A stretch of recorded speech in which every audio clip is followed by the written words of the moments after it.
The ending of a narcissistic relationship is very different to the breakdown of a relationship where two people genuinely care about each other. They just want different things in life, or they've just got to a point where that love they have for each other isn't enough.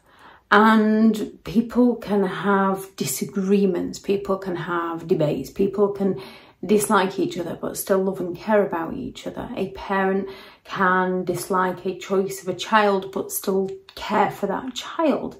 A child can dislike the choice of a parent but still care for the parents. With a narcissistic individual, if you do something to make them dislike you, and by doing something to make them dislike you, you can simply just say no to them. You can achieve something. You can say hello to somebody else. You can not speak to them in the right tone of voice. And then they class you as all bad. They go all out to devalue you and put you down. And they often try to punish you by discarding you in some of the most horrific ways. And when it comes to the narcissist's new supply, this isn't necessarily a new partner, as a narcissistic ex is someone else's narcissistic parent, narcissistic child, narcissistic friend.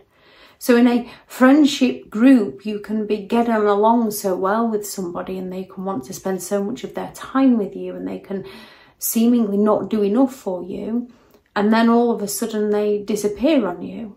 And everything they were doing with you, they're now doing with somebody else. But there's never that sort of closure. They just sort of disappear and then you discover they're doing it with everyone else. You were going to go to a concert with them and now they're going to a concert with somebody else.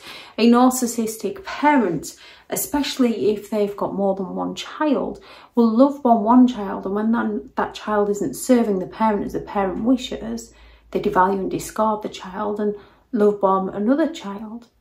They will happily discard their own children and play happy families with somebody else's children. And they're usually trying to provoke that jealousy within their own child, and also that gratitude when the narcissist comes along and picks you back up. A narcissistic partner will do this. They will discard their current supply for a new source of supply. They will try to provoke jealousy and insecurities in their old supply, and then when their new supply isn't serving them, they will try and pick their old supply back up. And you can often feel so grateful that they're willing to communicate with you again. People easily fall for the narcissist's lies, especially the narcissist children who are clinging on to the hope of having that parent that can treat them so well. Then it's devastating when the parent just ignores them for a week or two at a time. Narcissists have a multitude of players within their game and they follow a cycle of behaviour. So they idolise. They'll be idolising someone, and that someone will be giving the narcissist the excessive attention and validation that the narcissist is craving from that person. They will be devaluing somebody else, often to the person that they're idolising as well as to the person that they're devaluing, so that the narcissist feels that their decision is right. They will offer that intermittent reinforcement when they believe somebody has something to offer them again. They will replace someone when someone isn't serving them as they would like. They will discard someone whenever that person isn't serving them as they would like to be served. They will go all out to smear another person's name so that they don't have to take responsibility for their behaviour because they've passed the blame over to somebody new. And then if they see you doing well without them, or they see you have something that they want, they'll come back and hoover you. And the hoover is a term named after the vacuum cleaner brand Hoover, where they're looking to suck you back into their games, to treat you like dirt, to discard you all over again. Now, when a narcissistic individual drops us and moves on to a new source of supply without any form of closure, and with us having not very little awareness to who these people are or their behaviour. We're quite naive to it. We can have no end of questions, usually of what did we do wrong? What's wrong with us? Was it us? Was it me? Was it my fault? What could I have done better? How could I improve? And these are all actually great questions because these technically help us learn, develop and grow. However, we need to learn, develop and grow from the narcissistic individual and learn about their behaviour and recognise that it's their pattern, it's who they are as a person. We didn't cause it, we can't change it. It's who they are, it's what they do. What we can do is change direction away from them. You can't make other people see what they don't want to hear. Can't make other people hear what they don't want to see. When it comes to a narcissist and their new supply, that is all they are to a narcissistic individual. They're just supply. They're just supplying the narcissist with something. We were once just that supply. And if we let them back in, we will be that supply again. It's horrific breaking free from these kinds of people, often because we don't want to believe that these kinds of people exist. And they can treat us so well when they're idolising us that we can see that nice side to them. And they do have two faces. And it is that nice side to them is the admiration face, where they're seeking that attention, they're seeking that validation, they're seeking that enabler, they're seeking that support from somebody.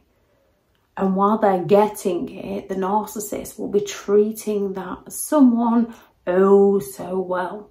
They'll be delivering all the dreams that they promised to their child, to their parents, to their ex, to the new source of supply.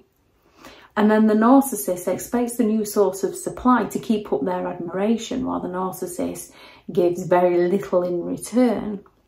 And when the narcissist no longer gets what they require from that person, the narcissist gets offended, discards them, and moves on to another source of supply. New supplies don't get treated any better than you did. They get treated the same. They get idolised. They get devalued. They often get discarded in a multitude of ways, even if it's just temporary. If you receive the silent treatment from the narcissist, the new supply will receive the silent treatment from a narcissist. It's who they are. You cannot help a new supply see. And if it's all possible, what a narcissistic individual will do is triangulate the old supply and the new supply. They will try and create that competition so that you both work harder for the narcissist's affection and the narcissist's attention. They try to pit their children off against each other so that their children work harder to please the narcissistic parent. They try to pit an ex and a new partner off against each other to try and get them both to work harder to keep hold of the narcissist. It makes the narcissist feel so special and validated and like they're important. The best thing you can do when someone chooses to walk away from you is let them. Just leave them to it and focus on you. Sometimes we get that caught up in what's happening and learning to let go that we make it more difficult to move on. Sometimes we need to focus on learning about what happened to give us the understanding, while processing all that, finding a way to move on, finding a way to move forward, making a plan for the future that we would like out of our lives. Whether that's getting a new job, getting a new career, going back into education, moving, going on a vacation, whether that's getting into some form of exercise. It's getting positively addicted to something that's going to move you into your future. And while you're doing that and learning everything that's happened to you so that you don't allow it to happen to you again, you actually let go because your focus is then elsewhere. So when it comes to the narcissist and the new supply, they're just a player in the narcissist game. And we are all unwitting players in the narcissist games. until we understand what their games are, and then we all tend to move away from a narcissist. And with a narcissistic individual, they don't tend to learn from their behaviour of how to improve themselves and be a better person, because we all make mistakes. They tend to learn how to manipulate better. And they often end up getting lonelier as they get older, and their behaviour often escalates and gets worse. If anyone has any thoughts on this video, please do add those into the comments for people reading through. Thank you very much to all the returning subscribers and your continued support of the channel. It's greatly appreciated. If you are new to the channel, I'm Elizabeth Shaw. This channel is all about narcissistic behaviour to give you more understanding of the people you might be dealing with within your life, how to handle yourself around those people if you cannot go no contact, and different methods to find what works for you to help you understand and overcome narcissistic and emotional abuse. If you do find the information helpful on the channel, please do subscribe.